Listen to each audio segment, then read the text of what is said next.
시신을 훼손을 해서 장기를 밀매하고 심지어는 그 시신을 찾아가려면 돈을 내고 찾아가라. 이런 정말 반인륜적인 일들까지 일어나고 있고요. 자, 장준현 교수님 오래 기다리셨습니다. 네, 괜찮습니다. 예. 네, 장준현 교수께서 저희한테 두 사람한테 선물을 주셨어요. 딱 이겁니다. 잘 보이십니까? 마스크인데 Save Myanmar 그리고 세 손가락 탁 이렇게 돼 있습니다.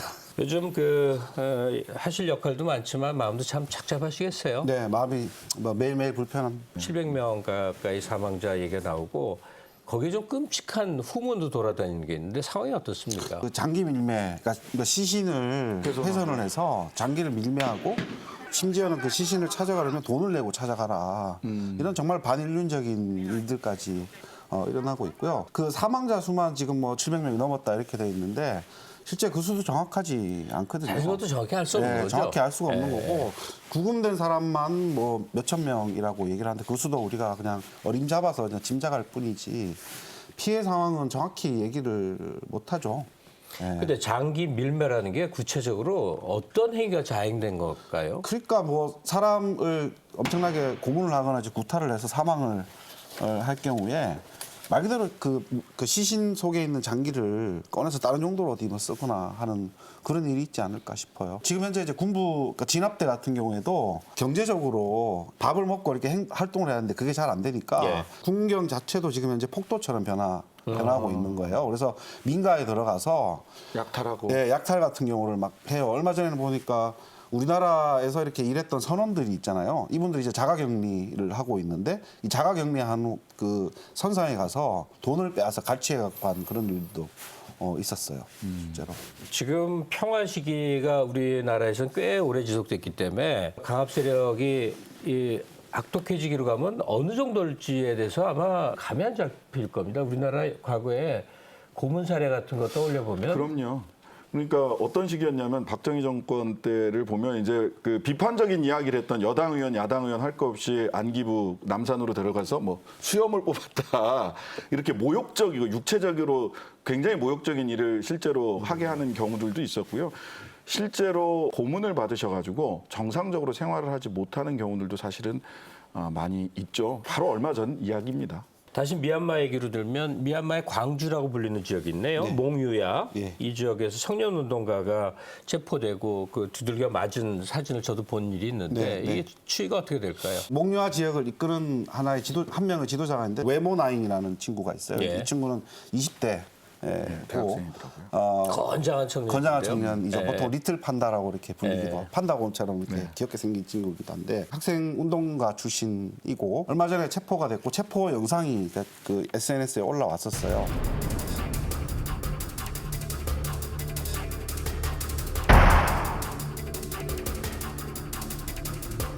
잡혀가고 난 다음 이틀 정도 지나서 사진이 공개가 됐는데 고문 당한 흔적이 역력한 거죠. 그러니까 군부 입장에서는 니네가 만약에 이렇게 그 민주화운동, 그러니까 시위를 하다가 잡혀오면 이렇게 될 것이다. 공포심을 계속 유발하는데 사실은 이러한 장면을 보면서 국민들이 주눅이 드는 것이 아니고 오히려 더 분노를 하고 전의를 불태우고 있는 상황입니다.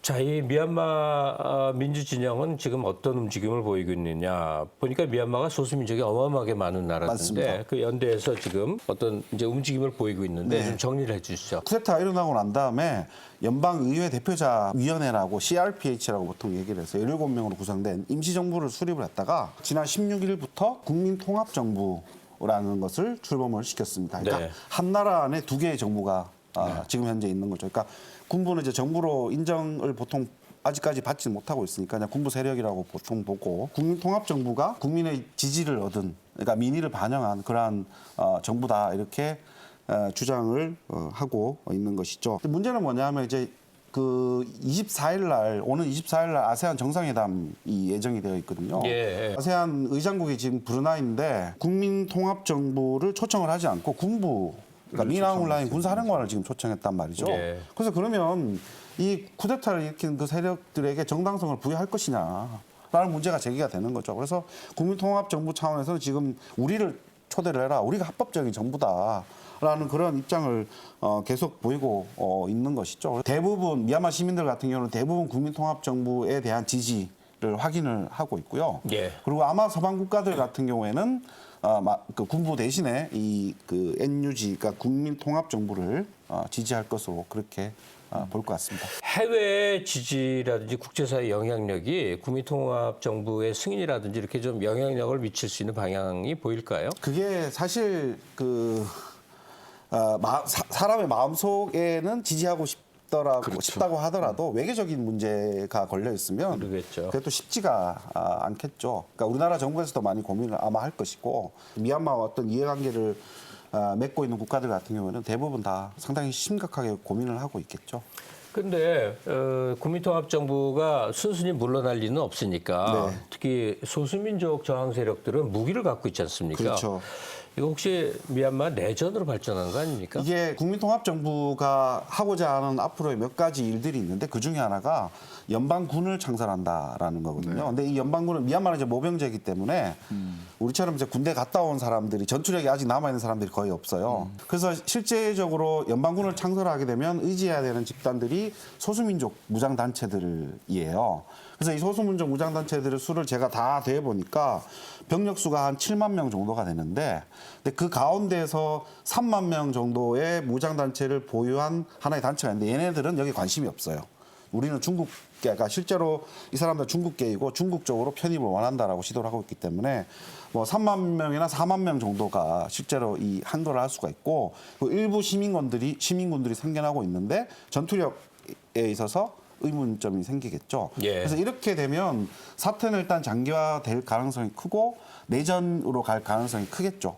내전이 발생하면 기본적으로 많은 사람들이 더 많이 사망할 겁니다. 희생을 당할 것입니다.